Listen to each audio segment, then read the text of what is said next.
We are going to drive into the big picture.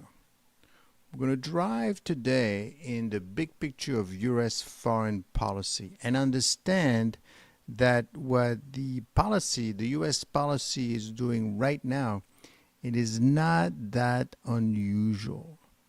And that is rooted in some interesting,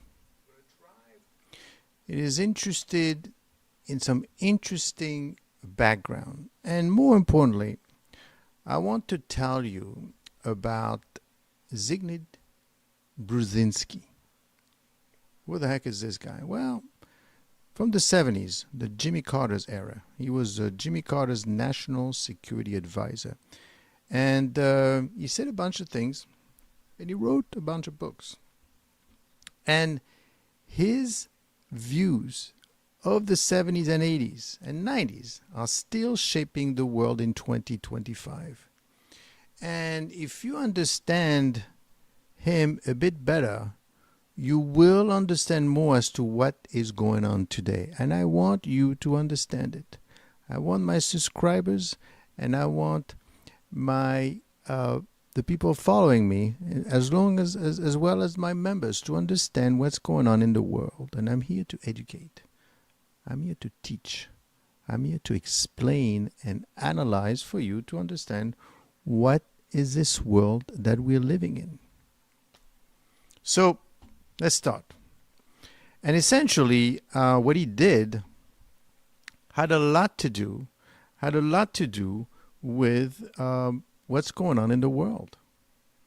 Specifically, having to do with India, Russia, and China. With India, currently the U.S. is building high-tech and defense partnerships. But new tariffs and trade dispute risk pushing New Delhi too far. With Russia, Washington is doubling down on sanctions and military support for Ukraine, echoing Brzezinski warnings about Moscow's drive to reclaim its empire. And with China, the U.S. is restricting advanced technology and tightening Indo-Pacific alliances, a strategy right out of his book, right out of Brzezinski's playbook to prevent one power from dominating Eurasia. And I've told you many times before that the idea is that he is in the process, right, of understanding what's going on. And it's very key. Okay. Make sure that there is the key questions. Are today's policies following his vision or making the very mistakes he warned against, like driving in Russia and China closer together? Now, that is something that I've been saying for quite some time. You know, what is the U.S. up to? What are they doing? That doesn't make any sense. Hold on. This policy is not a new policy. This is a very historical driven policy by the U.S. The very idea, is to keep China, Russia, and India apart from each other. And basically, we're talking about Eurasia. Don't forget, these three countries are next to each other. They have common borders. And what Brzezinski said all along was we need to make sure the interest of the U.S. is preserved by keeping these three large countries apart from each other. That is what's happening. And you need to understand, because obviously nobody wants a war. But also, more importantly, you need to understand what it is that what the U.S. is doing.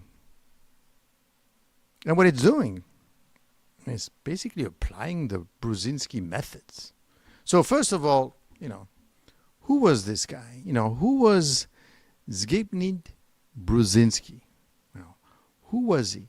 And why do you care? Well, first of all, you need to understand that Brzezinski was born in Warsaw in 1928.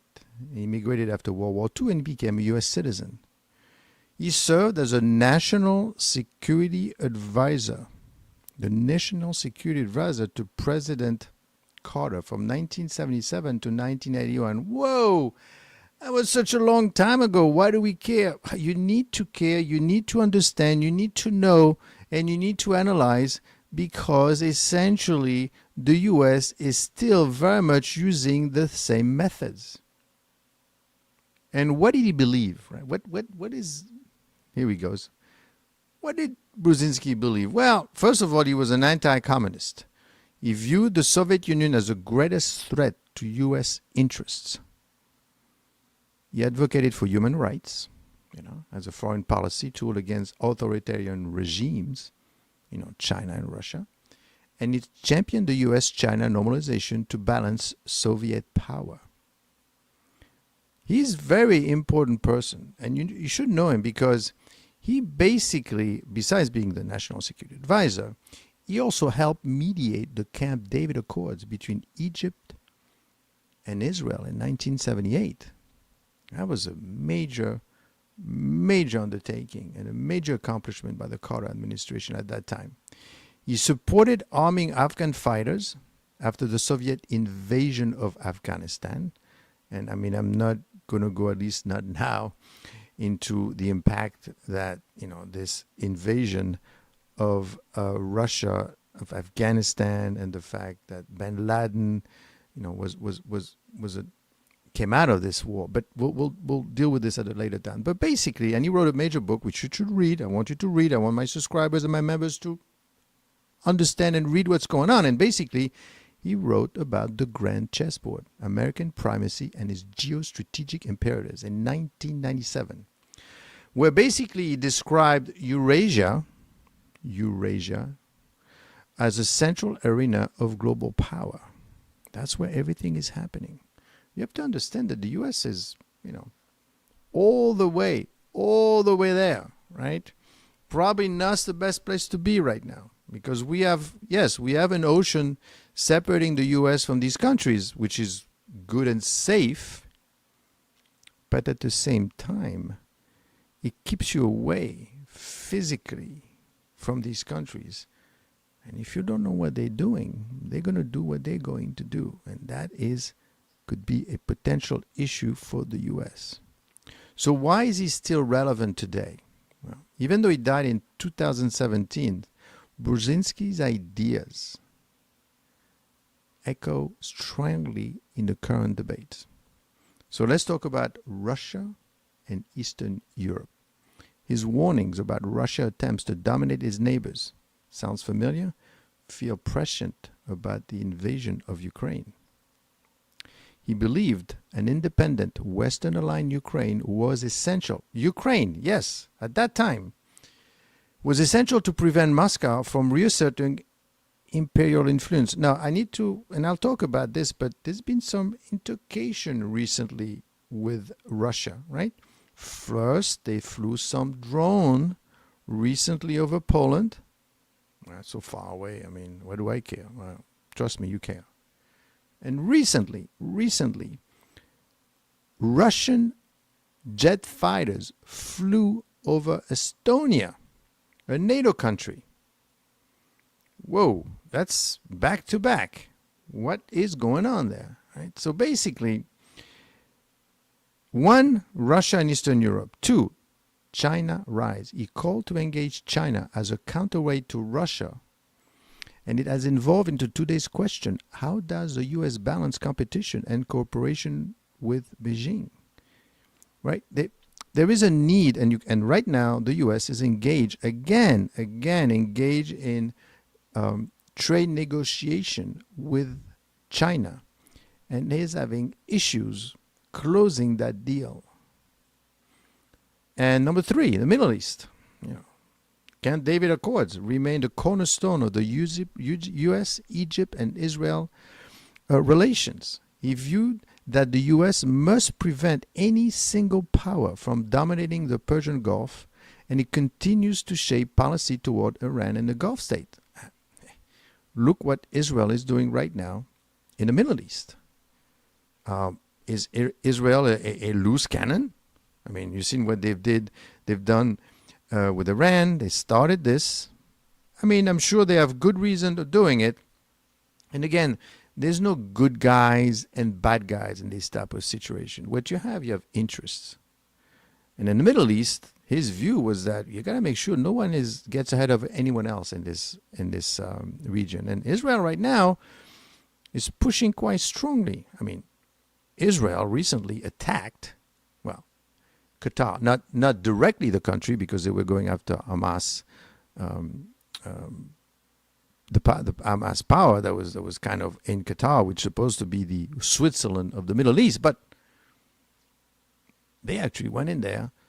Interballistic missiles went up in the air, in space, so that they would not go through the Qatar airspace, and then from space just right on top of the building. They didn't kill the guy that they wanted to kill, but they did do it, and that shook the entire Middle East. The U.S. really didn't say anything. They say, yeah, it's good to go Hamas. I'm pretty upset of what Israel did, but they were kind of justified. So if you believe in Brzezinski, then the U.S. needs to take a hold of Israel to pull them back a little bit, because this is unsettling a lot of the powers.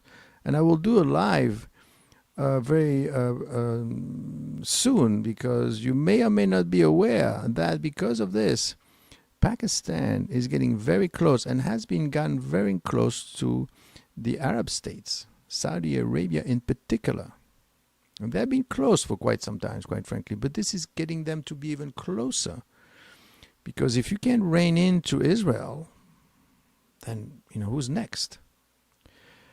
The grand strategy is Eurasian chessboard idea still frames U.S. policy discussion. It keeps any rival from uniting Europe and Asia against America. The idea is really to keep all of these countries away from each other, separate, not united.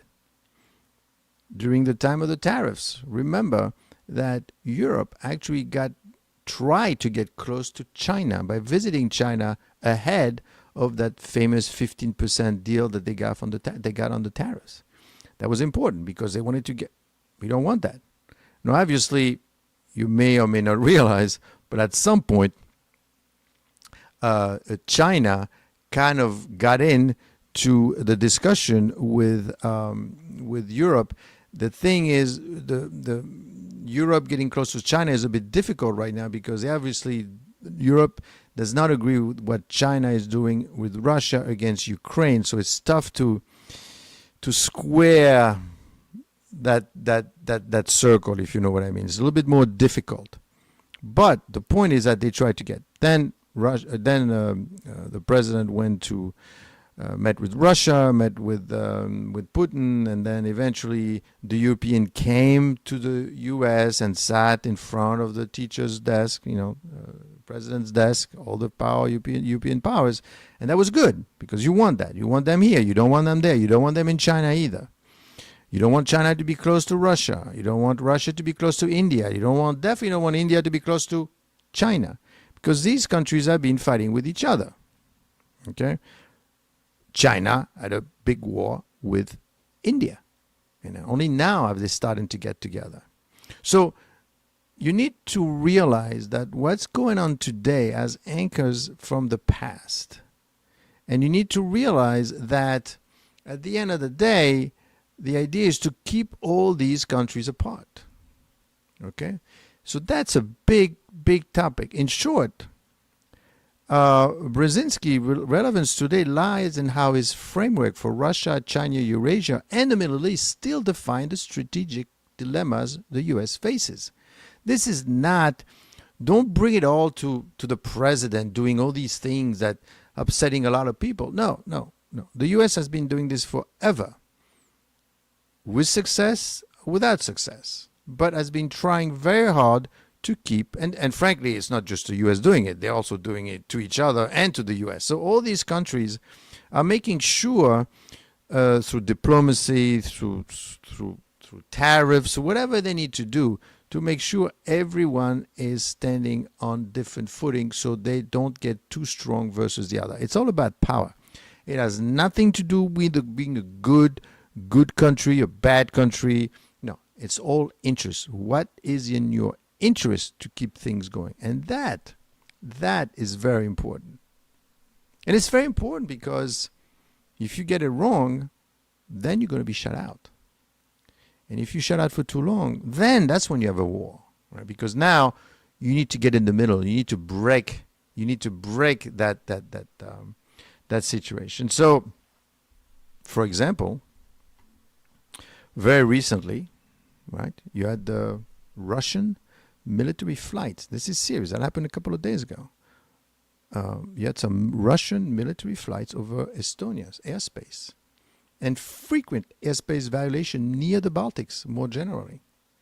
And that connects very directly with Brzezinski geopolitical framework.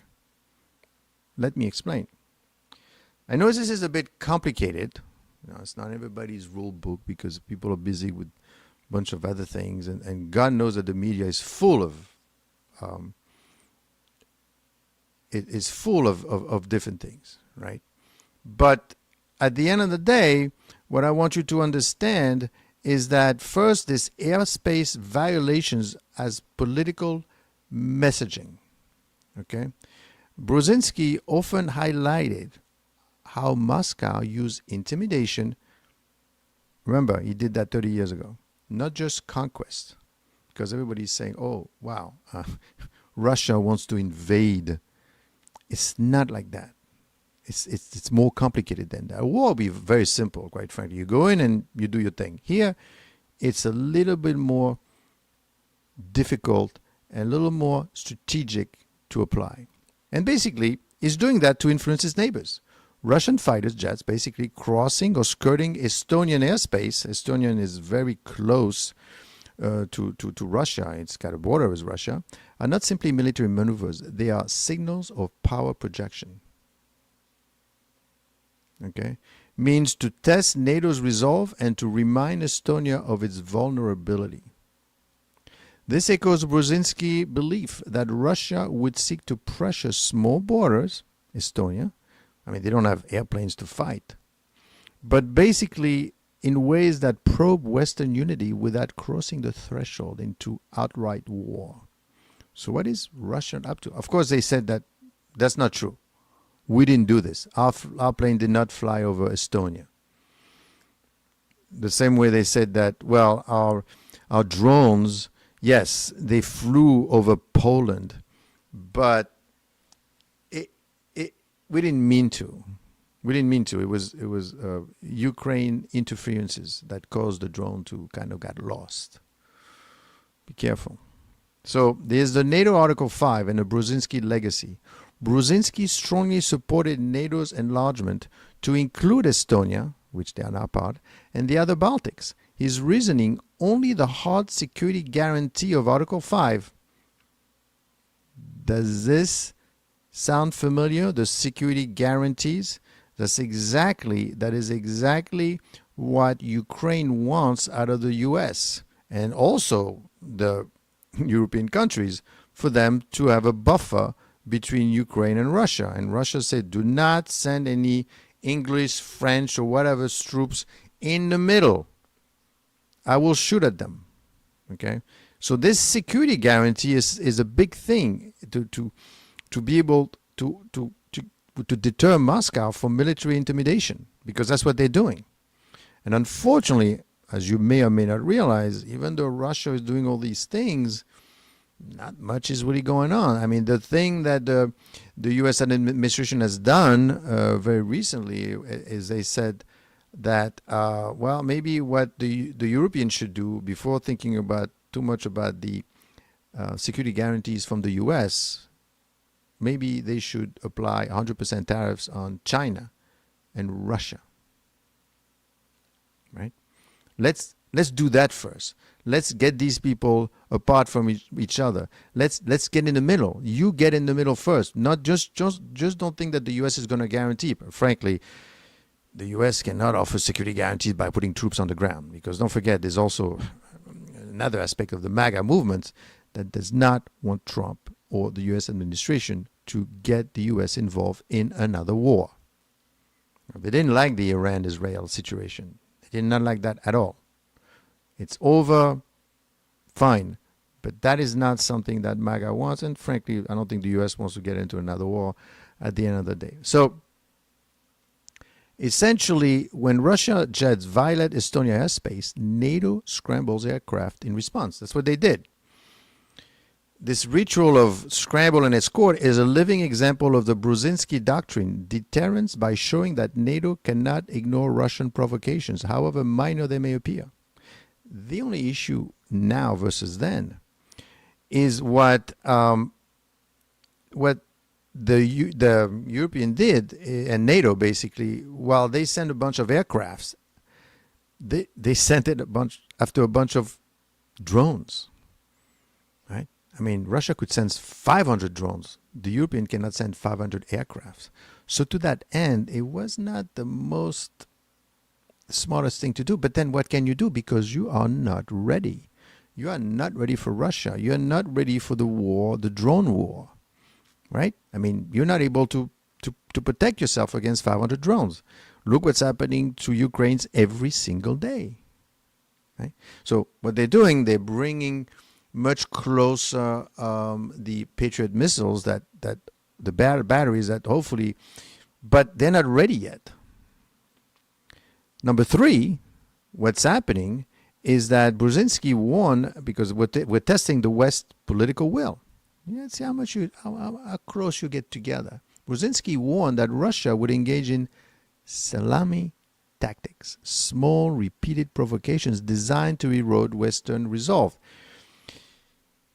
What's amazing is that Brzezinski was in the 70s and the 80s. So nothing is really new in all of this. These are not new techniques, new way of thinking, right? These are things that have been going on forever, and you need to understand. And don't forget to subscribe to this channel, because what we do here, this is the black swan. Right? What is a black swan? Well, a black swan is an event that no one sees coming, and that could impact the stock market, could impact the war, right? For example, the last one that we had was the COVID.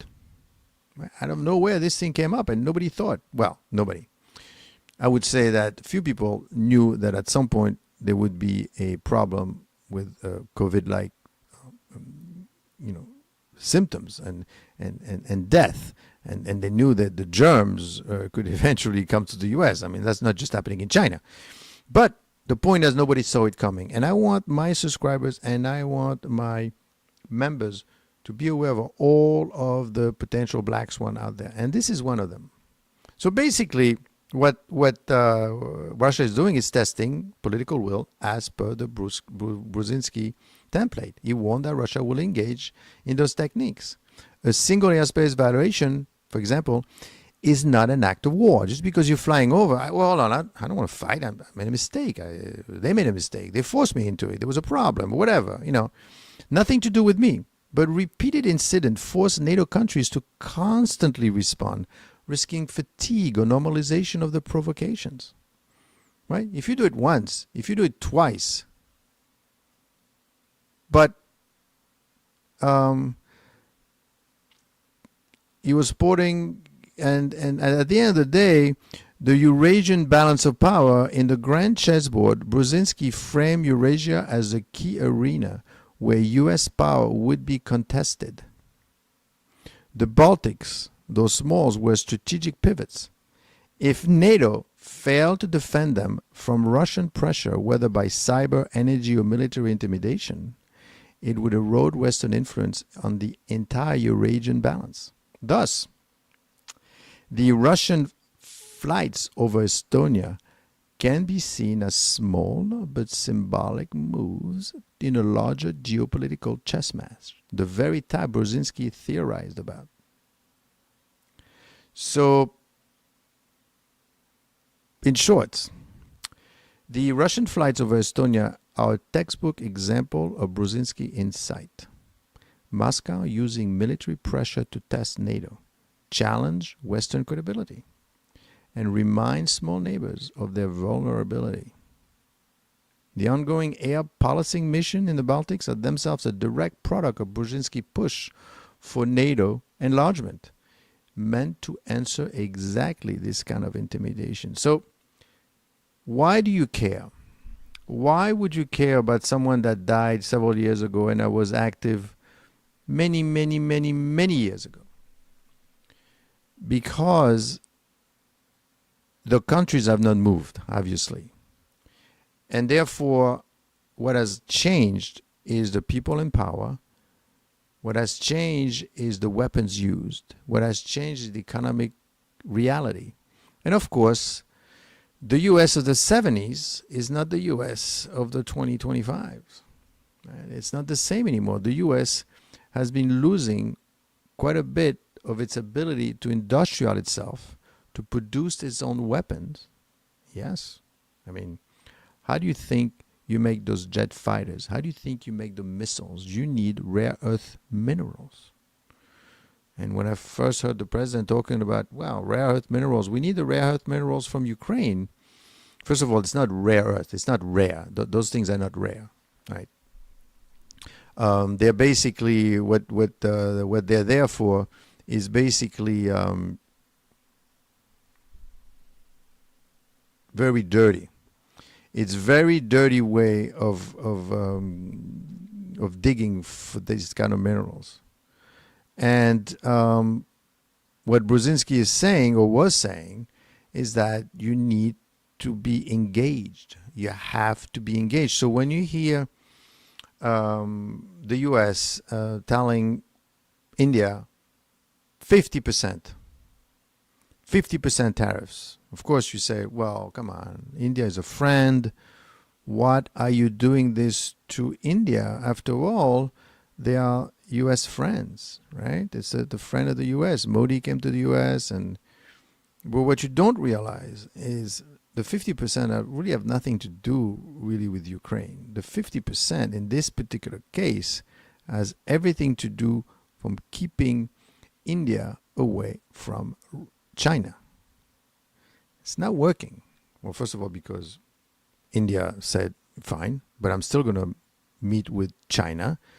And in fact, this has little to do with the tariffs because started at the end of 2024, India had started increasing its relationship with China at the end of 2024 by basically saying that we would not be fighting over the border anymore. Because they had war literally because China is literally bordering India. And they said, we can't keep fighting anymore. And then, not only that, then in January of 2025, way before the tariffs, India and China started regular flights between both countries. That was the first time in a long time where they never flew. You could not fly from Delhi into Beijing. You couldn't do it. But in January they did. And then January, February, March, April, they started to visit each other. They started to allow a business to go back and forth. China started helping India. Right? So you're sitting in the U.S. and you're seeing this happen. I got to stop it. Now, of course, at the same time, the U.S. has its own tariffs policy, and they said maybe this is what we need. We need something strong and immediate. Now that's going to take 5-10 years to get in the middle of that. Now, of course, many could argue whether or not this is the right techniques. Maybe you're a little bit, you're being too obtuse, too fortious, right? You're pushing too hard. You're asking for too much too quickly. Well, I mean, look what happened. Very recently, China plus Russia plus India met in China. And do you remember the display of power? That was not good. That's a bad sign because that means that you're losing ground. They are getting together. And as per Brzezinski, we got to keep these people apart. It is extremely important. So let's take a look, for example, what's going on with India, right? Is India a strategic partner or a friction point? Recent U.S. policy, 2025 tariffs up to 50% on Indian goods, right? Now, this was tied obviously to the trade disputes over agriculture because the U.S. wanted to get its farmers to sell to India. But India is basically saying, no, no, that's not going to happen because 40% of the population still lives in the field and lives off the fields. If they have to start to compete with the farmers in Texas, they're going to lose out. And Modi, who relies heavily on that 40% population, will lose its job. So therefore, they say, I can't do it. I can't do it. I could help you here and there, but I'm not going to allow this to happen. And that's why India has 39% tariffs on agricultural goods coming out of, coming into to India. Therefore, essentially, you're closing India to the outside market in terms of agriculture. Right? So dairy, agriculture, Russian oil import, no. I'm going to keep doing what I'm doing. I'm sorry, I can't do it. Then there was a CHIPS Act cooperation, U.S. incentivizing semiconductors and defense tech partnership, growing military and diplomatic ties in the Indo-Pacific. There's such a thing called the Quad, i.e. U.S., India, Australia, and Japan. They're trying to do a Quad, kind of the BRICS equivalent. That really didn't work out. They were supposed to have a meeting with all four of them, but instead, India went to China. Not a good sign. So the Brzezinski lens, the alignment, Brzezinski argued the U.S. must prevent a single power, China, from dominating Eurasia. Closer U.S.-India ties help balance China. Right? You need to balance it off. And if you're not successful, then, the only way to break something is you have to fight it. You don't want to get there. It appears that they're trying to get there, but if you're not successful in keeping them apart, then you will have to break them apart. And that's not good.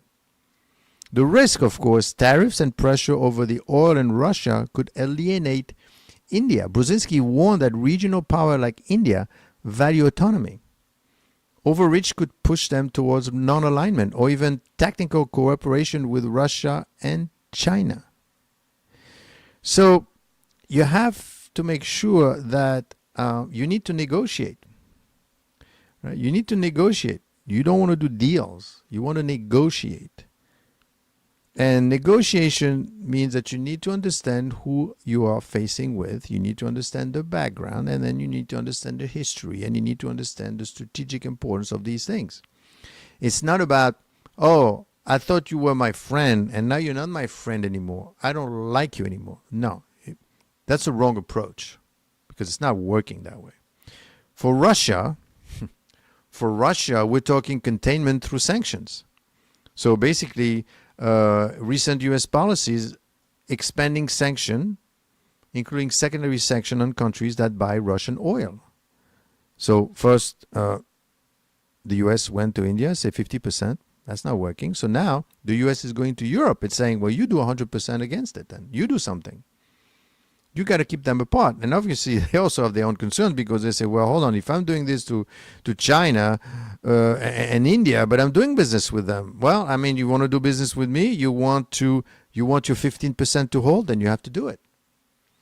Now, you may view this in the prism of one person deciding unilaterally to basically, tax everyone out of creation. But you need to do something strong. If you don't do the tax, then the next thing you know, you need to do war. And you don't want to do that either. That is not a good idea. So basically, it's Russia, diplomatic plus military aid to Ukraine to blunt the Russian aggression. The idea of meeting with Russia, even though people were saying, well, no, you give them too much opportunity, too much power. Well, you got to get in there somehow. Because obviously, Russia is not stopping. Right, against Ukraine. And the sanction didn't do anything. In fact, the sanction from 2022 under Biden got Russia closer to India and Russia closer to China because they had to sell their oil and China was more than happy to buy it, and so did India. Did the Biden administration caused them to be closer by basically tariff sanctioning the heck out of Russia? Did the U.S. administration now got them closer because of the tariffs? Maybe they were going to get closer ultimately. And this is why Brzezinski at that time said, be careful.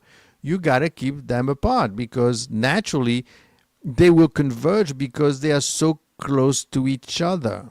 So you got to get in there in some fashion. So Brzezinski saw Russia attempt to control Eastern Europe as a direct threat to U.S. primacy.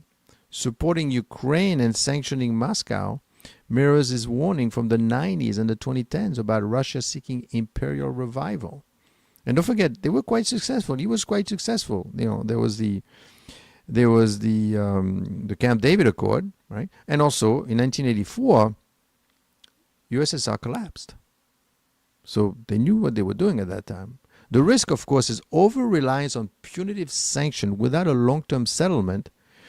So basically, the 2022 sanction on Russia, let's meet with the guy, let's talk to him, right? We can't just punish him out of oblivion.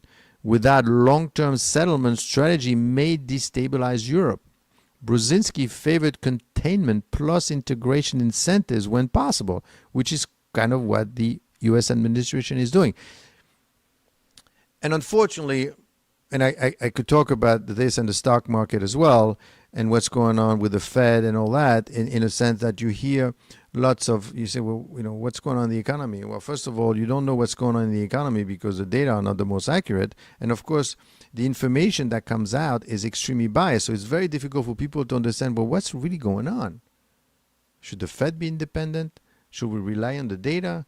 Who should I listen to? And this is where the this channel is extremely important, the Black Swan channel, because it provides a certain perspective, a certain understanding, a certain way to analyze the situation for you to understand what's happening. China, right, is a strategic rival in Eurasia. So what are the recent U.S. policies in that area with China? Well, export controls on semiconductors and AI tech, because U.S. is losing that battle. Defense bill barring Pentagon purchases from Chinese firms. You know, the whole thing with TikTok and the idea of taking over Intel and having NVIDIA investing in Intel and trying to broke this up. You have to understand that there's lots of people involved in these discussions. People that I've seen, obviously are aware of Brzezinski, are analyzing the situation and trying to understand what can we do. And this is not easy, right? Because you've got moving pieces on both sides. But yet something needs to happen, because if you don't do anything, or if you wait too long, that they're going to get together, and they're getting closer and closer and closer. The closer they are together, the more likely you're going to have a war to stop it from happening. This defense bill barring Pentagon purchases from Chinese firms. Strong Indo-Pacific alliances. Japan, Philippines, Australia try to get the Quad thing going together. Continued arms sales and support for Taiwan. Now, it's kind of a lone little island over there.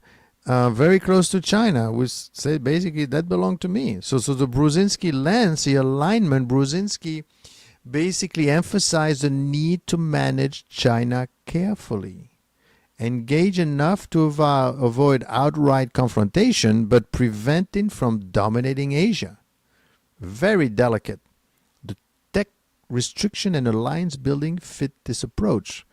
Again, you have to be very careful with China. And obviously you can't jump in there and be too fortress. You don't want to coerce, 145% tariffs.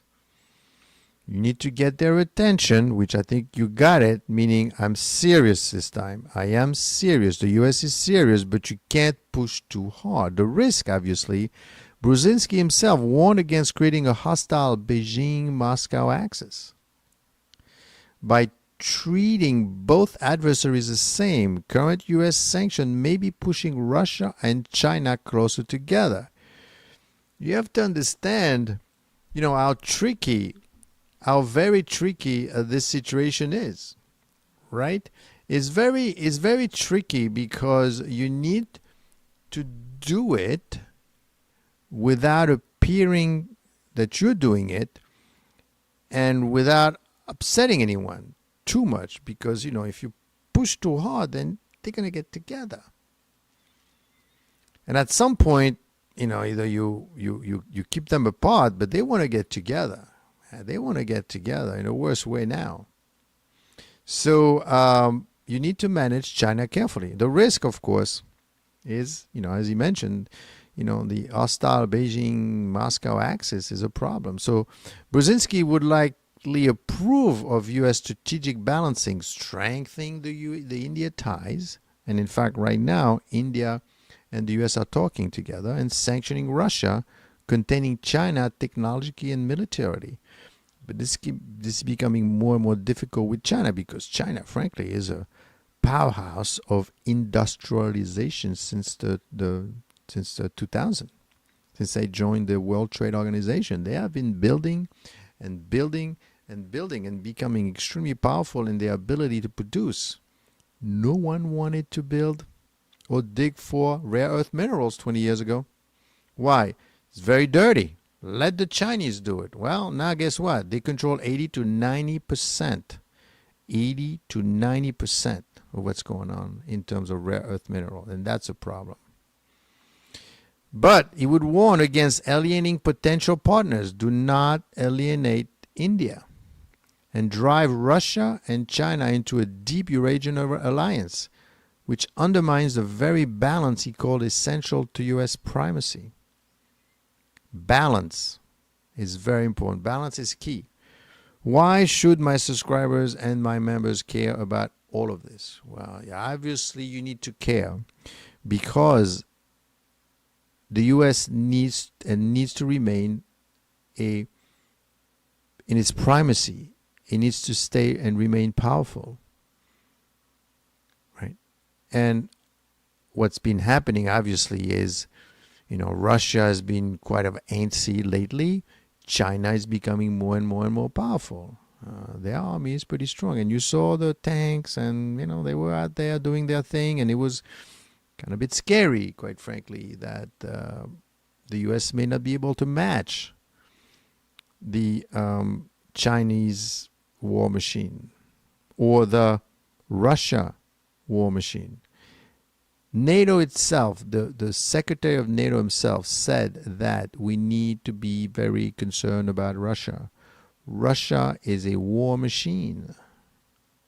So war, it's basically a war economy. Everything is going the same way the U.S. were in the 40s. Against Germany. Everything went towards the taxes, and everything else went to build weapons. And I have news for you. I don't think that Russia can suddenly say, okay, fine, I'm pulling out. Right? I'm not going to be fighting Ukraine anymore because of this reason or that reason. Because that means then that the next day everybody goes home. It would take at least 1 to 2 years to gently pull away from being such a war economy. Imagine that you're making lots of money building a bunch of weapons, and now tomorrow you're not doing it anymore. You are being a teacher again or a professor, making not much money, right? Doing no more incentives. The economy would collapse in Russia because the change will be too much. So the concern is now Russia is getting more and bolder. And of course, Russia went to China. There was this meeting, and now very recently, you may or may not be realized that China is actually financing bonds in order to finance what's going on in Russia. The economy. Because obviously they need money. They're not going to be able to last that long. So, where does this, where does this go? Where does this end? So if you look at some of the recent U.S. policy towards India, Russia, and China, so India, we imposed, the U.S. imposed high tariffs on many goods in 2025, partly as pressure over India continued, partly over pressure over India's continued oil purchases from Russia. That's not just the only reason they're doing it. trade and diplomatic tension, the U.S. pressing India to open agriculture and dairy market and reduce oil imports. Now, of course, what India could do, frankly, India could simply start to, frankly, let's just get these people out of the fields and into businesses, into industry, because agriculture in India is about 18 to 20% of the GDP, so it's still very significant. Get these people out of the fields and into factories to make stuff for the U.S. or whatever. Because India itself has an issue with China. It's got a huge trade deficit with China, and they don't want that either. Right? So, and of course, in terms of Russia broadening its sanction, the U.S. is considering new legislation right now, the Sanctioning Russian Act of 2025, to impose large sanction and possibly secondary sanction on countries buying Russian energy. I mean, the U.S. administration that talked about it, that, if you're going to help them out, I'm going to tax you, including China and, and India. They've done it with India, but I didn't stop them. Strategic rhetoric and efforts to reduce Russian influence in Europe and Ukraine. In China, export control. The U.S. is denying China access to certain advanced technologies. They're fighting over the NVIDIA business, right? Because NVIDIA is sending chips to China, but they're not sending the best chips. Of course, it didn't help that the trade secretary, U.S. trade secretary, basically said, we're sending them the bad stuff. And now China is saying, we don't want the NVIDIA chips. They're illegal. We don't want to buy them. Especially semiconductors. The U.S. has probably 5 to 7 years before it loses its ability to be a player in the semiconductor business. Semiconductors in the U.S. It's losing ground. Why do you think the U.S. is taking over Intel? Of course, they will tell you that, the government should not really be involved in taking over a U.S. corporation. Of course. But this is a problem. How are you going to prop up Intel? Intel is not doing well at all. In fact, recently, in addition to the U.S. taking a stake in Intel, NVIDIA, very successful U.S. company, taking a stake in Intel as well to prop it up. You guys have got to come back to become the powerhouse of U.S. semiconductors, the world semiconductor like you used to be. That has been lost to China. What are we going to do, right? You need to do something. So you need to take a look at what the U.S. is doing in the Brzezinski lens, right? The historical lens. This is not new. This is part of history. And it's extremely important for you to realize that. Brzezinski geopolitical thought provides several lenses through which we can view these recent policies. You have to look at Eurasia as a strategic chessboard. He believed that dominion over Eurasia, whether by Russia, China, is central to global power balance. And you saw the premier, the Chinese premier, standing in the middle and the other two guys next to him. So that is what you need to worry about. That is what you need to concern yourself about. Because if you don't concern yourself about these things, you will not understand them. And I know social media is fast-pacing, right? You're clicking through the TikTok business very quickly to try to understand, but that is key. It is key for you to understand that the U.S. needs to remain relevant, and to remain relevant, it needs to split those three countries apart. Talk to me. I'll see you tomorrow morning, because I will do another live, and this time it's going to be a live. It's going to be a live on whether or not the Fed should be independent or not.